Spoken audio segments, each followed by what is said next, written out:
নিষেধ করে দিয়েছে আল্লাহ আমাদের পক্ষে সম্ভব না। তারপরে আল্লাহ তাআলা দিলেন জমিনের উপরে, ইন্না আরাদনাল আমানাতা আলাস সামাওয়াতি ওয়াল আরদি, তারপরে দিলেন আল্লাহ জমিনের উপরে, সাত তবক জমিনের উপরে কোরআনের দায়িত্ব দিয়ে দিলেন। কোরআনের দায়িত্ব ভারে এই সাত তবক জমিন থরথর করে ভূমিকম্পের মতো কেঁপে উঠল। আল্লাহ তোমার এই কোরআনের ভার আমাদের পক্ষে ধারণ করা সম্ভব নয়। আল্লাহ রাব্বুল আলামিন কোরআনের দায়িত্ব দিয়ে দিলেন শেষ পর্যন্ত আলাল আরদি ওয়াল জিবাল, পাহাড় উপরে। পাহাড় দেখছেন না কত বড় কঠিন পাহাড়, শিলা পাহাড়, এই পাহাড়ের উপরে আল্লাহ তাআলা এই দায়িত্ব দিয়ে দিলেন। পাহাড় এই কোরআনের ভারে ভয়ে থরথর করে আসফাকানা ফেটে গেল, ফেটে যাওয়ার, চুরমার হয়ে যাওয়ার সম্ভাবনা হয়ে গেল। আল্লাহ দেখলেন আসমানের উপরে দিলেন, আসমান সহ্য করতে পারবো না। জমিনকে দিলেন, জমিন সহ্য করতে পারবো না। আল্লাহ রাব্বুল আলামিন শেষ পর্যন্ত পাহাড়ের উপরে দিলেন, পাহাড় সহ্য করতে পারবো না। এবার আল্লাহ রাব্বুল আলামিন আশরাফুল মাখলুকাতকে দায়িত্ব দিয়ে দিলেন, ও আমার আশরাফুল মাখলুকাত, আমি তোমাদেরকে আশরাফুল মাখলুকাতের উপরে কোরআনের দায়িত্ব দিয়ে দিলাম। কোরআন কি করলো? মানুষ কি করলো? ওয়াহামালাহা আলাল ইনসান, কোরআন যে আল্লাহ তাআলা দেওয়া কোরআনকে মানুষ সাদরে গ্রহণ করে নিল। সুবহানাল্লাহ। যেটা আসমান পারে নাই, জমিন পারে নাই, পাহাড় পারে নাই, মানুষ সেটাকে গ্রহণ করে নিল। তাহলে মানুষ বড় আসমান বড়? বলেন, মানুষের শক্তি বেশি না আসমানের শক্তি বেশি? মানুষের শক্তি বেশি। মানুষের শক্তি বেশি না সাত তবক জমিনের শক্তি বেশি? মানুষের শক্তি বেশি। মানুষের শক্তি বেশি না পাহাড়ের শক্তি বেশি? মানুষের শক্তি বেশি। এখন আপনি বলতে পারেন, যেটা আসমান পারে নাই, জমিন পারে নাই, পাহাড় পারে নাই, মানুষ কিভাবে গ্রহণ করে নিল? ছোট্ট একটা উদাহরণ দিচ্ছি প্রিয় হাজিরিন। এখন তো এটা টাউনের দেশ, এটা বোঝা যায় না। গ্রাম দেশে, এটা আমাদের দেশে আগে হতো, আপনার মনে করেন তিনটা ছেলে আছে, বড় দুইটা ছেলে আর 2-2.5 বছরের মোটামুটি হাঁটতে পারে একটা ছেলে আছে, তিনজন ছেলে আছে। তিনটা ছেলে বড়, দুইটা বড় হয়ে গেছে। আপনি বাজারে গেছেন, এক টনের চাউলের একটা বস্তা নিয়ে বাজার থেকে ফিরে আসছেন। হাঁটার রাস্তা, পায়ের হাঁটার রাস্তা, বাড়িতে থেকে যখন বাজার থেকে যখন বাড়িতে আসতেছেন, ওই দূরের থেকেই বাচ্চারা তখন আনন্দে চিল্লাইতে থাকে, আব্বা আসতেছে, করে কিনা? বাজার থেকে আসতেছেন, ছোট ছোট বাচ্চারা তখন চিল্লাইতে থাকে, আব্বা বাজার থেকে আসতেছে। মজার লোভে হোক আর যাই লোভে হোক, বাচ্চারা দৌড়ায় আব্বাকে আগায় আনার জন্য যায় কি জানেন? যায় আগে। এখন বাচ্চা তো ছোট বাচ্চারাই দৌড়ে গেছে।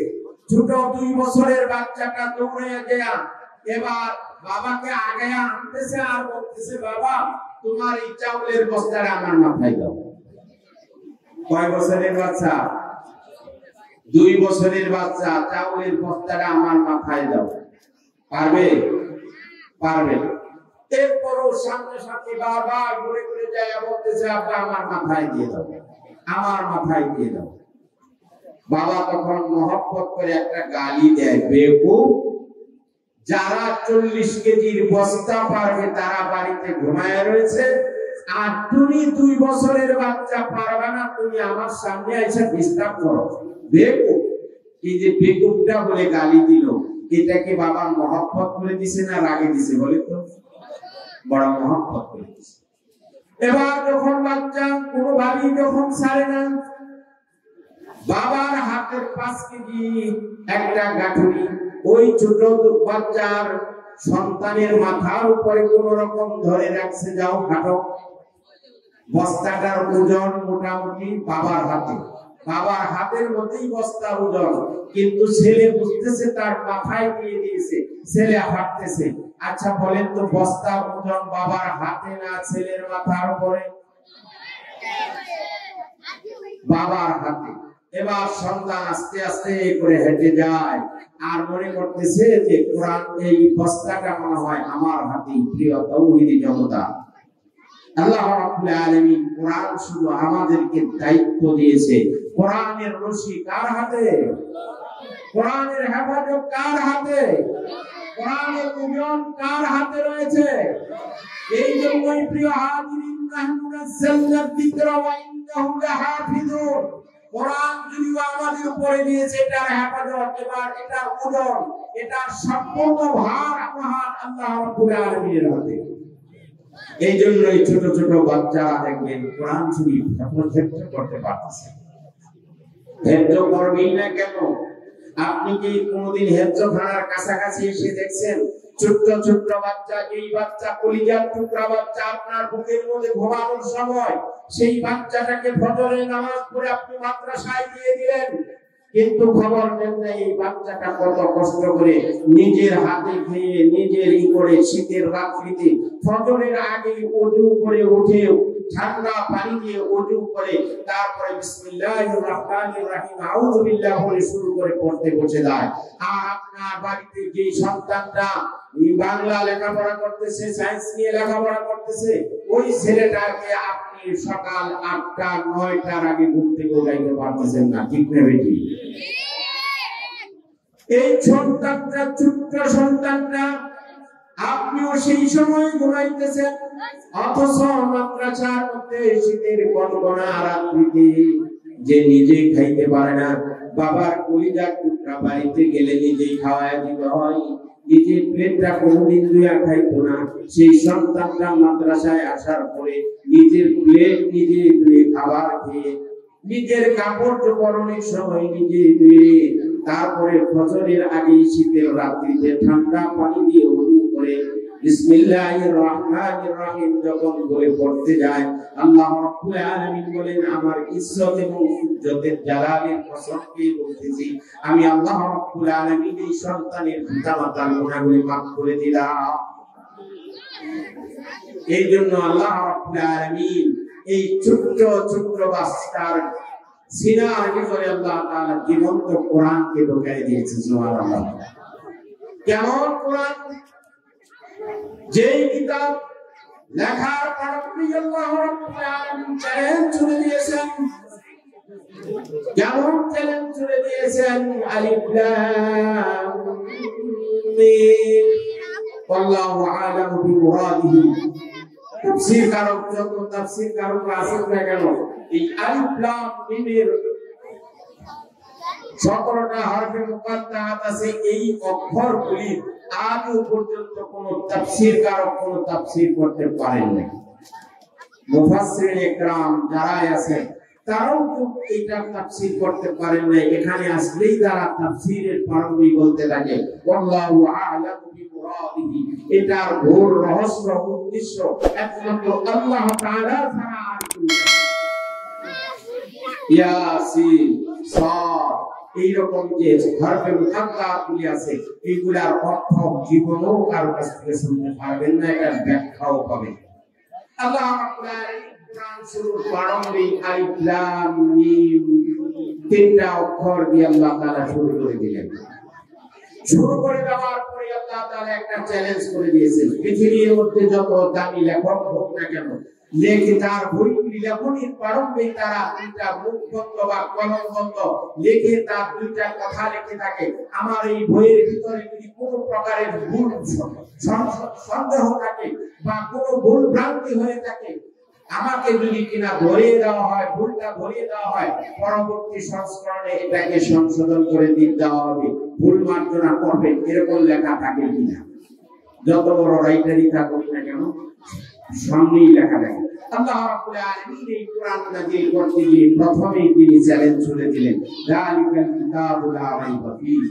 এই কিতাব এমন একটা কিতাব, যেই কিতাবের ভিতরে ভুল তো দূরের কথা, ভুল হওয়ার সন্দেহ এই কোরআনের ভিতরে নাই। সুবহানাল্লাহ। এই কোরআন আমাদের মাঝে কেন আসলো? এখন আমাদের প্রশ্ন হলো, আল্লাহ তুমি কোরআন শরীফ আমাদের মধ্যে নাযিল করে দিলা, আল্লাহ এই কোরআন শরীফ আমাদের জন্য কেন আসলো, কেন পাঠাইছিলা? প্রিয় হাজিরিন, প্রত্যেকটা দেশের একটা সংবিধান আছে, একটা গাইডলাইন আছে। সেই গাইডলাইন অনুযায়ী মানুষ এটাকে দুনিয়া রাষ্ট্র পরিচালনা করে থাকে। এটার অনুযায়ী তারা রাষ্ট্রের বিধিবিধান সবকিছু চলতে থাকে, তাদের গাইডলাইন সংবিধান। আল্লাহ রাব্বুল আলামিন মানব জাতিকে সৃষ্টি করে মানব জাতির জান্নাত এবং জাহান্নামের বর্ণনা করে দিয়ে কিভাবে চললে জান্নাতে যাবে, কিভাবে চললে জাহান্নামে যাবে, কিভাবে চললে আদর্শ মানুষ হবে, এই রকম আদর্শ মানুষ গড়ার জন্য আল্লাহ রাব্বুল আলামিন একটা গাইডলাইন দিয়ে দিলেন। সেই গাইডলাইনের নাম হলো কি? আল কোরআন, যেটা আমরা শিখি। আর আল্লাহ রাসূল সাল্লাল্লাহু আলাইহি ওয়াসাল্লাম ইরশাদ করেছেন, খায়রুকুম মান তাআল্লামাল কুরআনা ওয়া আল্লামাহু। পৃথিবীর মধ্যে যত শিক্ষা আছে, যত কারিকুলাম আছে, সকল কারিকুলাম এবং সকল শিক্ষার মধ্যে সর্বশ্রেষ্ঠতম শিক্ষা হলো কোরআন শিক্ষা এবং নিজে পড়া এবং অপরকে শিক্ষা দেওয়া। কার কথা? রাসূলের কথা। কার কথা? রাসূলের কথা। যার জীবনে 63 বছর জিন্দেগিতে একটা মিথ্যা কথা পাওয়া যায় না, তিনি চ্যালেঞ্জ ছুড়ে দিয়ে বললেন, পৃথিবীর মধ্যে যত কারিকুলাম আছে, যত শিক্ষা আছে, সবগুলি শিক্ষার মধ্যে থেকে সবচেয়ে কোরআন যে শিক্ষা করে এবং শিক্ষা দেয় তিনি হলেন, সেই শিক্ষাটাই হলো সর্বোত্তম শিক্ষা। এই কোরআনের শিক্ষা যদি আমি আমার সন্তানকে যদি দিয়ে দেই, লাভ হবে কি? আল্লাহ রাসূল সাল্লাল্লাহু আলাইহি ওয়াসাল্লাম ইরশাদ করেছেন, সংক্ষিপ্তভাবে আলোচনা করতেছি। মান কারাআল কুরআনা ফাস্তাযহারাহু ওয়া আহাল্লা হালালাহু ওয়া হাররামা হারামাহু আদখালাহু আল্লাহুল জান্নাতা ওয়া শাফাআহু ফি আশরাতিন মিন আহলি বাইতিহি কুল্লুহুম ক্বাদ ওয়াজাবাত লাহুন নার।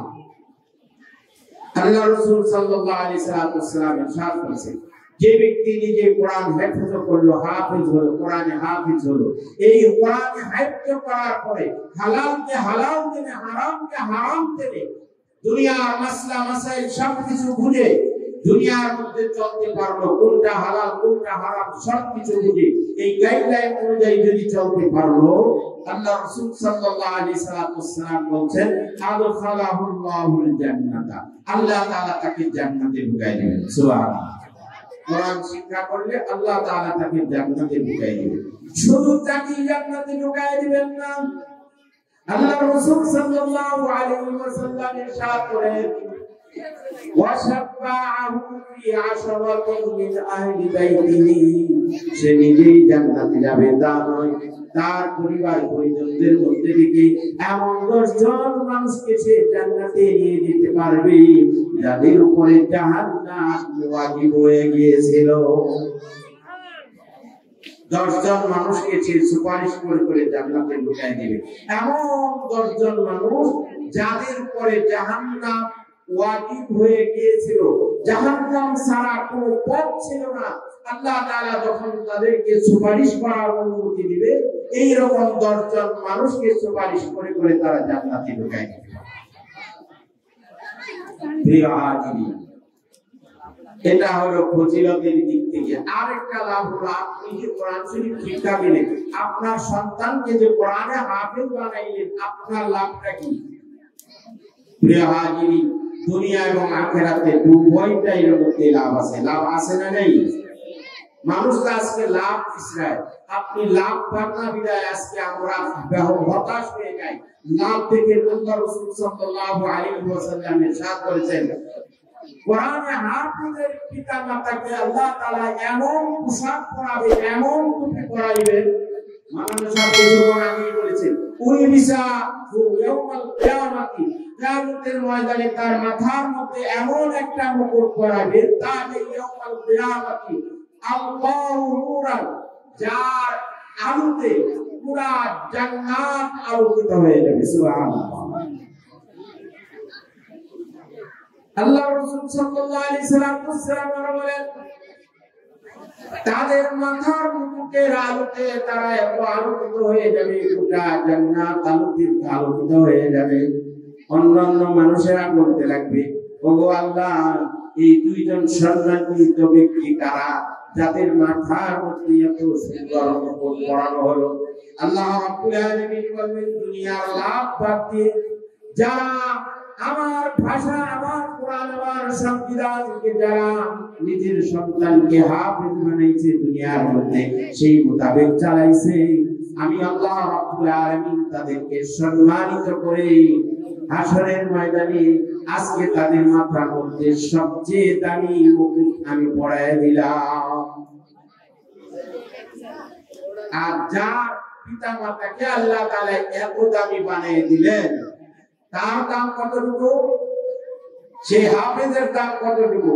দুনিয়ার মধ্যে যার নাকি 10 তলা 20 তলা একটা বিল্ডিং আছে, তাকে সবাই দেখলে সালাম দেয়, আসসালামু আলাইকুম সেলুট দেয়, ঠিক না বেটি? আর আমরা দুনিয়ায় মনে মনে করি হাফেজ সাহেব করে লাভটা হবে কি? তো বাকি পাইবে না। জান্নাতের মধ্যে তার দাম কতটুকু হবে? আল্লাহ রাসূল সাল্লাল্লাহু আলাইহি ওয়াসাল্লাম তাকে 6666 বিশিষ্ট একটা বিল্ডিং, তালা বিশিষ্ট একটা বিল্ডিং এই হাফেজে কোরআনের জন্য বরাদ্দ দিয়ে দিয়েছেন। সুবহানাল্লাহ। যেটা পৃথিবীর মধ্যে, পৃথিবী তো দূরের কথা, জান্নাতের মধ্যে এই কোরআনে হাফেজের চেয়ে উপরে আর কোনো জান্নাত থাকবে না। আল্লাহ তাআলা এমন একটা জান্নাত তাকে দান করে দিয়েছেন। সুবহানাল্লাহ। আল্লাহ তাআলা ওই কোরআনে হাফেজদেরকে বলতে থাকবেন, ইকরা, তোমরা পড়তে থাকো, পড়তে থাকো, ওয়াত্তাকি, এবং পড়তে থাকো, কামা কুনতা তুরাতিল ফিদ দুনিয়া, যেই রকম ভাবে দুনিয়ার মধ্যে তোমরা ঢলে ঢলে পড়তে করে রাতের ঘুমটা হারাম করে পড়তে, শীতের রাত্রিতে শীতকে উপেক্ষা করে তোমরা কোরআন তেলাওয়াত করতে, আজকে তোমরা এই রকম ভাবে তেলাওয়াত করতে থাকো আর জান্নাতের উপরে উঠতে থাকো। সুবহানাল্লাহ। প্রিয় হাজির, সেই কোরআন শিক্ষা দেওয়ার জন্য আজকে আমাদের সন্তানদেরকে আমরা দেই না। আর দুনিয়ার মধ্যে লাভ হবে কি? দুনিয়ার লাভটা কি হবে? আল্লাহ রাসূল সাল্লাল্লাহু আলাইহি ওয়াসাল্লাম ইরশাদ করেছেন, আপনি যখন মারা যাবেন, আল্লাহ রাসূল যেটা, আপনি যখন মারা যাবেন, আপনার 3টা ছেলে আছে, 2টা ছেলে আছে এমবিবিএস অথবা ইঞ্জিনিয়ার, আরেকটা ছেলেকে আপনি, যেটা ব্রেন একটু কম, আপনি তাকে কোরআনে হাফেজ বানাইছেন, আপনার মৃত্যুর পরে শেষ জানাজাটা কে দিবে? বলেন।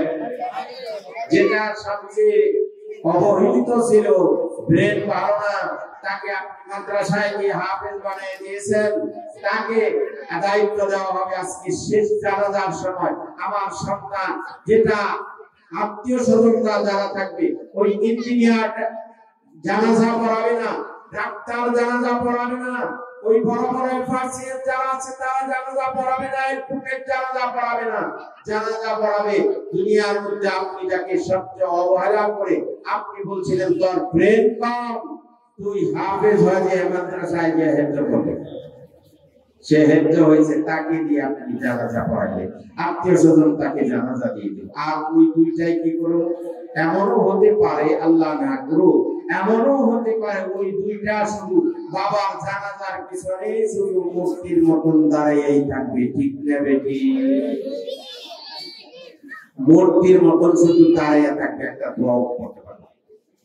সেই দিন আমি অনেক জায়গায় বলে থাকি, সেই দিন দেখেছিলাম একজন সন্তান, পিতা তার সন্তানকে বহুত বড় শিক্ষিত বানাইছে, বিদেশি পড়ায় নিয়ে আসছে, বাবা ওই সন্তানটা বিদেশ থাকা অবস্থায় বাবা মারা গেছে, খবর দেওয়া হয়েছে, 2 দিন লাশ অপেক্ষা করা হয়েছে, সন্তান বিদেশ থেকে আসছে, অনেক টাকার মালিক, অনেক কোটি টাকার মালিক, বাবার জানাজা দেওয়া হয়েছে, জানাজা দেওয়ার পরে সন্তান হাউ মাউ করে কাঁদতেছে, মানুষ মনে করতেছে বাবার দুঃখে, বাবার বিরহে সন্তানটা হাউ মাউ করে কাঁদতেছে, সন্তানকে সবাই সান্ত্বনা দিতেছে, এলাকার মুরব্বীরা তাকে সান্ত্বনা দিয়েছে, বাবা তোমার বাবা মারা গেছে, আমরা আছি, আমরা তোমাকে দেখবো, তুমি, মানে অনেক কিছু বলে সান্ত্বনা দিতেছে।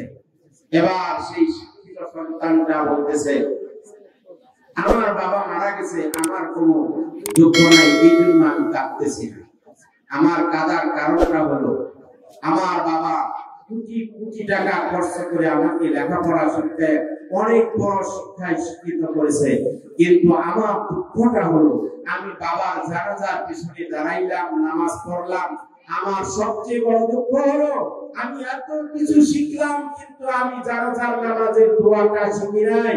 আমি আমার বাবার জানাজার নামাজের একটা দোয়াও আমি পড়তে পারি। আসেনি? এরকম হয় কিনা? হয় না এরকম? যে আমাকে আব্বা এত শিক্ষায় শিক্ষিত করেছে, দুনিয়ার সব লাইনের শিক্ষায় শিক্ষিত করেছে, কোরআনী শিক্ষা আমাকে দেয় নাই, কিন্তু আমি আমার বাবার জানাজায় শরীক হলাম ঠিকই, 2 দিন আমার জন্য অপেক্ষা করা হলো। কেন অপেক্ষা করা হলো?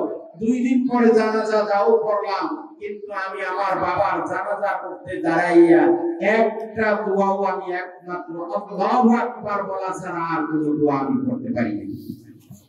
এই শিক্ষায় লাভ হয়েছে কোনো? আমি কোন বাংলা শিক্ষিত অন্য কোন শিক্ষার বিরোধিতা করতেছি না প্রিয় হাজিরিন।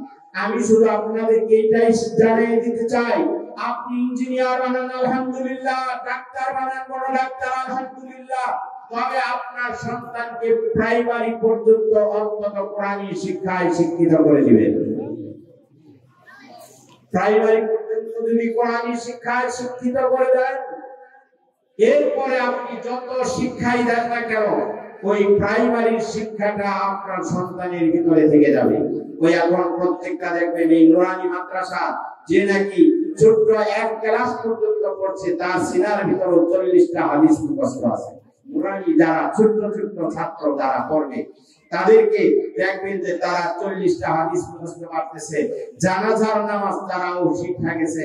আপনি ওই ছোট্ট বাচ্চাকে যদি বলা হয় তোমার বাবার জানাজা পড়াও, দেখবেন যে টসটস করে জানাজা পড়ায় গেছে।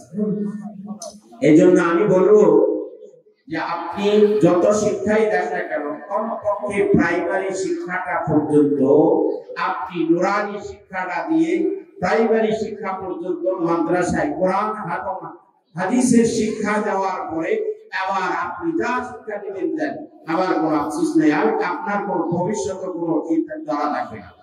যেমন সকালবেলায় যদি কিনা আপনি শশা খান বা পেঁয়াজ খান, সারাদিন যদি কোরমা পোলাও যাই খান, কোরমা পোলাও যাই খান, বিকালবেলা যদি একটা ঢেকুর দেন, কিসের গ্যারান্টি দিব?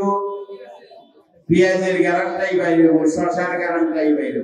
ঠিক আমি যেটা বলতেছি, আপনি ছোটবেলায় আপনার সন্তানকে কোরআন এবং হাদিসের জ্ঞান ঢুকাইয়া দেন, এরপরে আপনি ডাক্তার বানান, ইঞ্জিনিয়ার বানান, যাই বানান না কেন, দেখবেন বিকালবেলা যখন জীবনের শেষ প্রান্তে এসে যখন আপনি মৃত্যুবরণ করবেন, তখন আপনার সন্তান একবার হলো আপনার কবরের পাশে দাঁড়াইয়া সূরা ফাতিহা পড়তে থাকবে। হাদিস শরীফের মধ্যে আছে, কোন সন্তান যখন তার বাবার কবরের পাশে দাঁড়াইয়া সূরা ফাতিহা যদি একবার পড়তে পারে, আল্লাহ রাব্বুল আলামিন 40 দিন পর্যন্ত ওই বাবার কবরের আযাব মাফ করে দেন।